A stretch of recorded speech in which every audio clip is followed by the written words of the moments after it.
What's up, boy? It's your boy Tommy Mab, and I came to do a quick video on the whole situation with Kyrie Irving, Brooklyn Nets in their first game. A lot of people are gonna pile on the Nets today. I mean, rightfully so. I mean, they looked horrible last night. I mean, Kyrie Irving clearly just threw the whole chemistry of the offense off.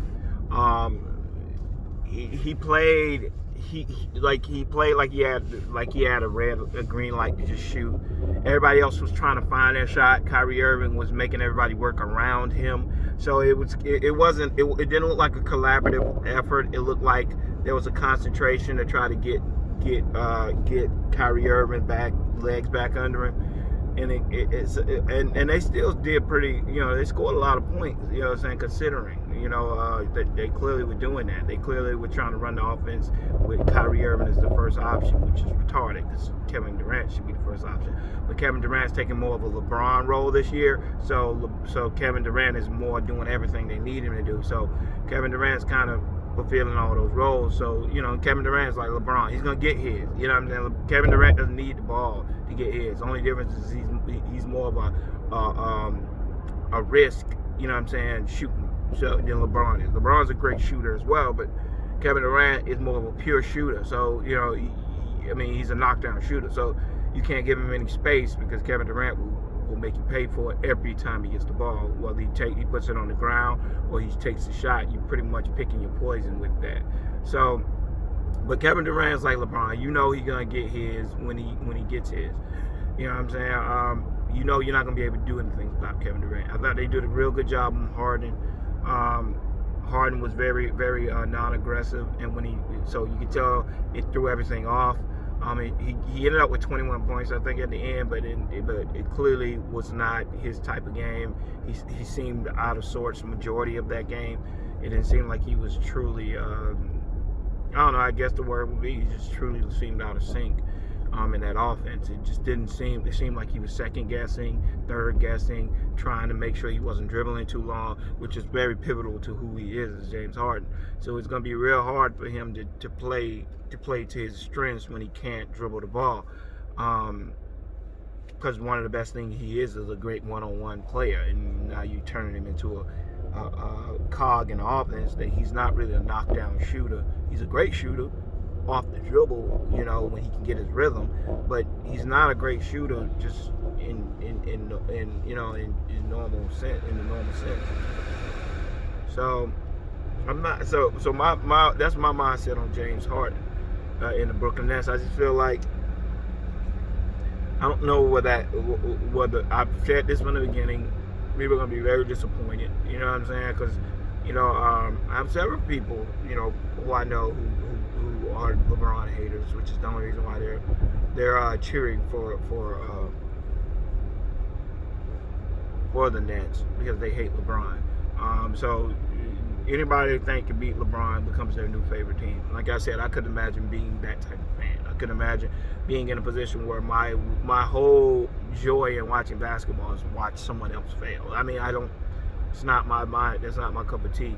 You know what I'm saying? I prefer to watch the game and enjoy the beauty of the game and the talent of the game and the players and stuff like that.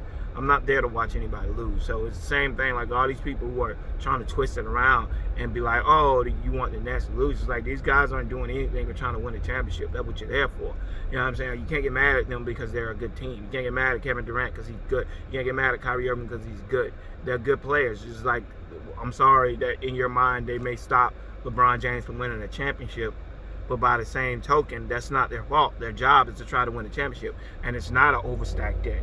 The Brooklyn Nets are not overstacking anything. They lost their. It's just like when LeBron was in Miami. And people like to say KD going to Miami was like KD going to the Golden State was like LeBron going to Miami, and I always pissed at that because that's just ridiculous.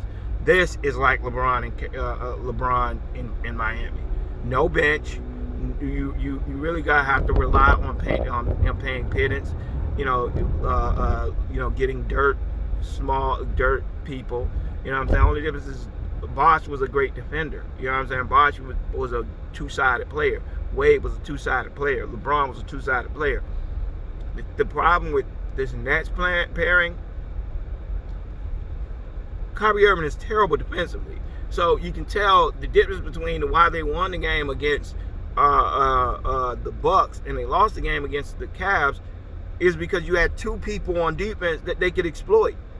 See, before they just had to hide James Harden against the Bucks. So you really only have one outlet. But now they can isolate James Harden or they can isolate Kyrie Irving. And once they do that, neither one of them are good defensively. So now you can pick your poison. All they gotta do is run a pick and roll. I mean, you know what I'm saying? ISO. Once they get one of those guys on them, they could you know, you saw Jetty. Every time Jetty had Kyrie Irving in his face, he was like, let's get it. This guy, I mean, this dude, like, he can't guard anybody. You know what I'm saying? And it's not that Kyrie Irving is super small. He's like 6'3". You know, Colin Sexton's 6'1", and he's a great defender. You know what I'm saying? He was guarding Kevin Durant. So it's not about Kyrie Irving's size. He's definitely not about his skill because he's a very skilled player. As I said before, Kyrie Irving is not tough. He's not a hard-nosed guy. He's not going to put his nose in anything. He's not going to body anybody up. That's not Kyrie Irving. James Harden will do that to an extent. You know what I'm saying? But what he is in toughness, he lacks everywhere else. He's not quick-footed. You know what I'm saying? He's great with the ball because he gets to make the first move.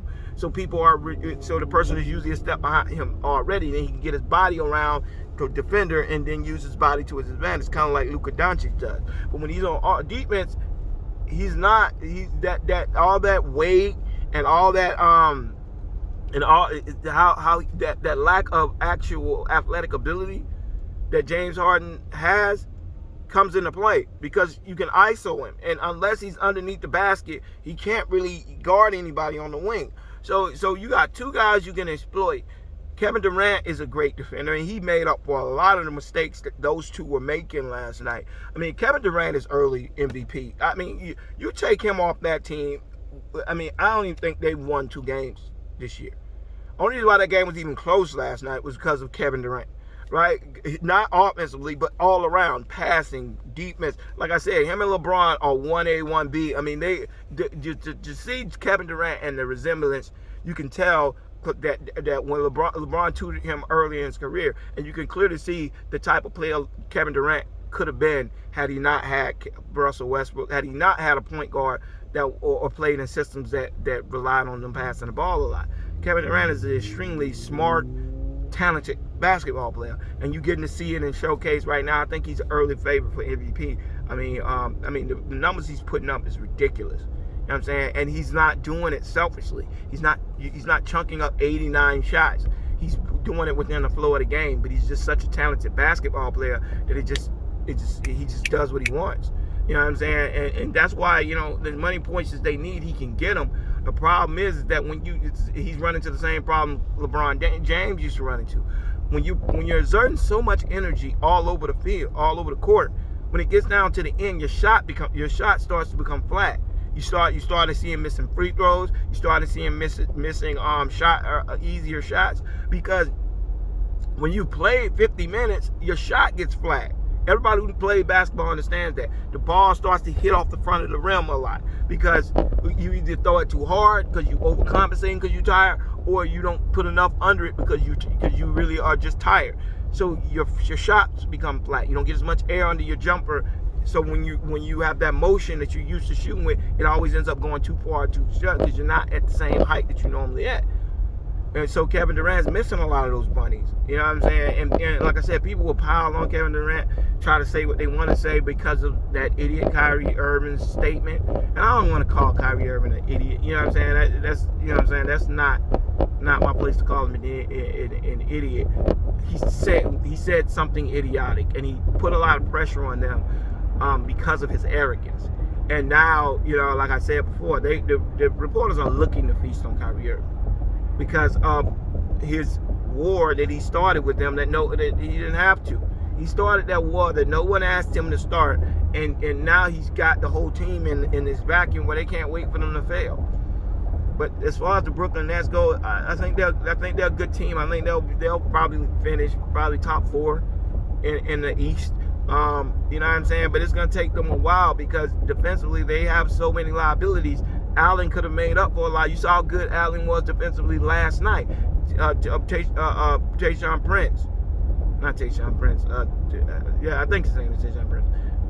The Prince from who got traded, who played the Cavs. You see how good defensively the Cavs were, because the minute they put those Brooklyn guys in, you got to see how talented that defense is, and how good they would have been had they not traded those pieces. And this is the problem I have when people are trying to pair stars together. Sometimes it's not a great idea to pair a star with another star just because they're a star, because you're only a superstar in a certain type of offense, meaning you have the complete green light in that offense. James Harden shot volume and usage rate was a big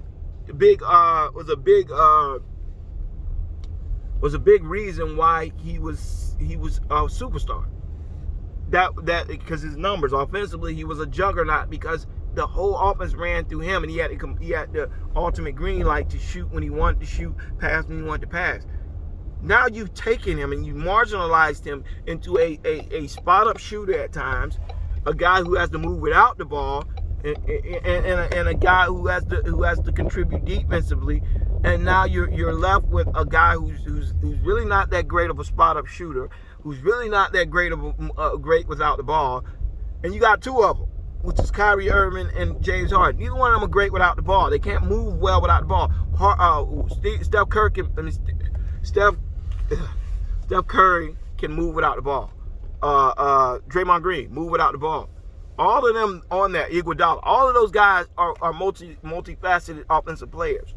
And the only one who's a real liability on the defensive side is Steph, right? So you really didn't have the same problem that Kevin Durant is running into with these guys, because as good as Kevin Durant is, he can't make up for the weaknesses that Kyrie and James Harden have. So that's my only point that I would make in that statement in this situation is, yes, the Nets need time to gel. They do. You know what I'm saying? They need time to gel. It's not unfair to jump on them after one game. But what I saw in that game, I will say, was alarming and has to get better. You're gonna have to either take one of them out of the starting lineup, because it is not going to work with two guys you can exploit on the defensive side of the ball. It's just not. The Cavs were the worst defense in offense in the league, and they were getting anything they wanted anytime they wanted, because they could isolate Harden or Irving. And when you can do that, I'm sorry, you just screwed. You're screwed. Anyways, please let me know what y'all think. Comment in the box below. Let me know what you're thinking. All right, y'all. Peace.